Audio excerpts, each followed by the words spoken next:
single day. I'm gonna make it. Hello दोस्तों, मेरा नाम है विशेष गोयल और आप देख रहे हैं मेरा चैनल विकी वर्ल्ड। तो आपका बहुत बहुत स्वागत है। और मैं आपके सामने लेकर आया हूँ इस सीरीज़ की last video, chapter 13 contract of agency. इसके case study questions with solutions. Indian contract act का आखिरी चैप्टर है और इसकी आखिरी वीडियो भी है, तो मैंने अभी जल्दी से शुरू करते हैं। क्वेश्चन 1 कहता है, X a husband and Y a wife are living in a domestic establishment of their own. Y pledges the car of her husband with Z and buys a diamond ring, some grocery items, and medicine without the consent of her husband. Z demands the payment of these goods from X. Is X liable to make the payment? सोच के बताओ। चलो मैं आपको बताता हूँ। देखो, इसका जवाब है हाँ। जब यहाँ पे बात करते हैं, अगर हस्बैंड और वाइफ एक डोमेस्टिक इस्टेब्लिशमेंट में रह रहे हैं, अपनी जो वाइफ है वो एजेंट बन जाती है बाय नेसेसिटी। मतलब कि जो वाइफ है उसकी सारी ज़रूरतों को पूरा करना है हस्बैंड का काम है।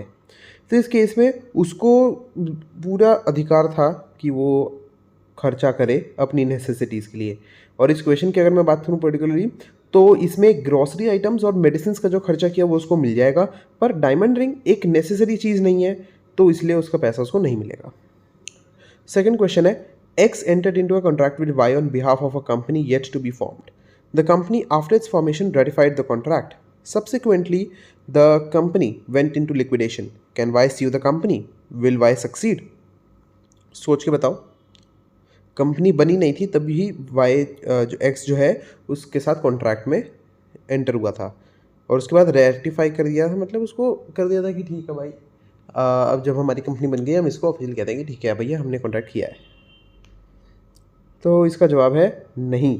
वैलिड रेटिफिकेशन के लिए ये बात ज़रूरी है कि जो प्रिंसिपल है वो कॉन्ट्रैक्ट जब बनाया गया था उस टाइम पे एग्जिस्टेंस में हो।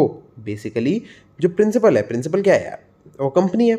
तो कंपनी उस टाइम पे एग्जिस्टेंस नहीं थी, एग्जिस्ट नहीं करती थी वो कंपनी, तो इसीलिए सक्सीड नहीं कर पाएगा वाई। ठीक है, ओके। तो बस मतलब ये चीज़ तो समझ गया ना, उस समय उसका एग्जिस्ट करना ज़रूरी था। तो एक्स जो है वो पर्सनली लायबल होगा। ठीक है, शुरुआत में मैंने जब आपको क्वेश्चन समझा रहा था, एक थोड़ा सा उल्टा बोल दिया था मैंने कि एक्स कॉन्ट्रैक्ट में एंटर हुआ था वाई के साथ कंपनी के बिहाफ पे। ठीक है ना, बस इतना ध्यान रखना। ओके, क्वेश्चन नंबर 3 की तरफ बढ़ते हैं। कहता है, X employed Y to sell plastic goods in Delhi. After 2 years X terminated the services of Y, but no notice to this effect was given by X to the suppliers. Y subsequently purchased some plastic goods from Z on behalf of X. Can Z recover payment of goods from X? सोच के बताओ, easy है। ये x ने Y को रखा था ना प्लास्टिक बेचने के लिए, 2 साल के बाद उसने कॉन्ट्रैक्ट टर्मिनेट कर दिया, पर इसके बारे में किसी को बताया ही नहीं। लेकिन तब भी जो है वाई उठ के चला गया जी से प्लास्टिक खरीदने के लिए, और क्या अब जी पैसे ले सकता है एक्स से? तो हाँ, बिल्कुल ले सकता है। क्यों? क्योंकि वाई जो है वो एजेंट है एक्स का बाय होल्डिंग आउट। मतलब कि उसकी देखो यहाँ पे उसकी टर्मिनेशन का नोटिस जो है किसी को नहीं दिया गया था, सप्लायर को नहीं बताया गया था कि भाई मैं वाई को काम से हटा चुका हूँ, तो इसलिए एक्स जो है वो लायबल रहेगा कि वो जी को पेमेंट करे। उसको ये चीज़ें क्लियर करनी चाहिए थी सप्लायर से। ठीक है, क्वेश्चन 4 की तरफ बढ़ते हैं।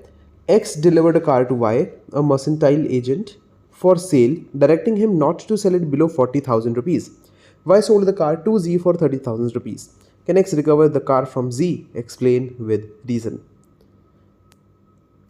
बहुत सिंपल है यार कि X ने बोला था कि Y भाई मेरी जो गाड़ी है 40,000 से कम मत बेचना। Y ने फिर भी Z को 30,000 में बेच दी, तो क्या X Z से अपनी गाड़ी ले सकता है वापस? तो बहुत सिंपल आंसर है इसका। अगर आपने कहा कि इसका आंसर है हाँ, वो X अपनी गाड़ी वापस ले सकता है, तो आप बिल्कुल गलत हो। और यहाँ पे गलत क्यों हो? क्योंकि देखो, पहली बात तो ये है कि जो एजेंट है उसकी ड्यूटी है कि वो डायरेक्शंस फॉलो करे प्रिंसिपल से। अगर नहीं करता है तो उसे प्रिंसिपल को लॉस देना पड़ेगा। ठीक है, तो इसमें 2 चीज़ें आती है। पहली बात कि जो एक्स है वो गाड़ी जी से रिकवर नहीं कर सकता, उसको बेच दी, ख़त्म बात। और दूसरी बात कि वो वाई से 10,000 रुपये का जो उससे नुकसान हुआ है वो रिकवर कर सकता है, क्योंकि वाई ने कम पैसों में बेची, तो जो जितना उसको नुकसान हुआ एक्स को वो वाई देगा, पर वो जी से गाड़ी नहीं ले सकता वापस, वो तो गई। ठीक है, क्वेश्चन 5 एक्स। ओ रुको, क्वेश्चन 5 पे जाने से पहले कि एडिटिंग कैसी है? अच्छी है ना, ग्राफिक्स वगैरह सब बढ़िया है। और हाँ यार, अब हर वीडियो में ये चीज़ सुनते हो तो बस कोई नहीं, वैसे भी सीरीज़ की लास्ट वीडियो है, तो लाइक ज़रूर कर देना, क्योंकि मेहनत लगती है ना ग्राफिक्स में, तो आप हमारी मेहनत को अप्रिशिएट करो, लाइक ज़रूर कर देना वीडियो को। ओके, क्वेश्चन 5 कहता है X delivers his car to Y on hire basis for 30 days. Z, without the consent of X, demands back the delivery of the car from Y after 20 days. मैंने Z बोला था, वो X है। This causes some loss to Y. Subsequently, X ratifies this act of Z. Will it amount to valid ratification? सोच के बताओ। तो इसका जवाब है नहीं। सेक्शन 200 के अकॉर्डिंग कि भैया रेटिफिकेशन जो है उसे ये नहीं होना चाहिए कि थर्ड पार्टी किसी को कुछ डैमेजेस वगैरह हो गए। अब क्योंकि जी ने जो रेटिफाई किया था उसके एक्ट को, उससे वाई को लॉस हो गया ना वाई को, तो इसीलिए ये वैलिड रेटिफिकेशन नहीं है। ओके, क्वेश्चन 6 कहता है X delivered his old laptop to Y for cell.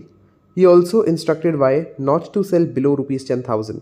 Y, however, sold the laptop to Z for 8,000 rupees, and Y misappropriate the sale amount. When X comes to know about the deal, X decides to cancel the deal and demands his laptop back from Z. Discuss the legal position of all the parties. बहुत easy है यार। X ने अपना Y को laptop दिया था बेचने के लिए कि 10,000 से नीचे मत बेचना, Y ने फिर भी Z को 8,000 में बेच दिया और ऐसा अकाउंट्स में दिखा दिया कि हाँ भाई मैंने 10,000 में बेचा है। लेकिन जब X को सच पता चलता है तो उसने कहा कि मैं अपनी डील कैंसिल करता हूँ और Z से मुझे लैपटॉप वापस चाहिए। क्या करेंगे? इतना आसान क्वेश्चन है यार। अभी ऊपर भी जो आया था इसी बिल्कुल सेम टाइप का था क्वेश्चन 4। यही है इसका आंसर कि ड्यूटी एजेंट की क्या ड्यूटी है कि वो डायरेक्शंस फॉलो करे अपने प्रिंसिपल की।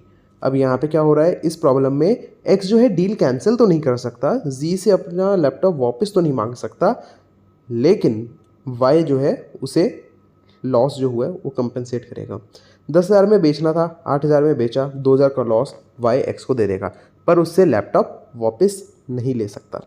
ठीक है ना। तो ये आपके 6 के 6 क्वेश्चन पूरे हो गए। और अभी मैं आपको कहूँगा कि 97% लोग बिना सब्सक्राइब किए चले जाते हैं। क्यों?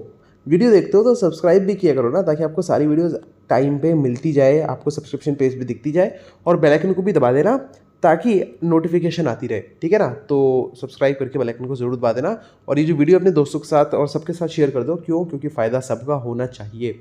और वीडियो को लाइक भी कर देना। कुछ भी कहना चाहते हो नीचे कमेंट भी कर देना। और क्या बचा? कुछ नहीं बचा। ठीक है। तो मैं मिलता हूं अपनी अगली वीडियो में, तब तक के लिए tata bye bye and thank you.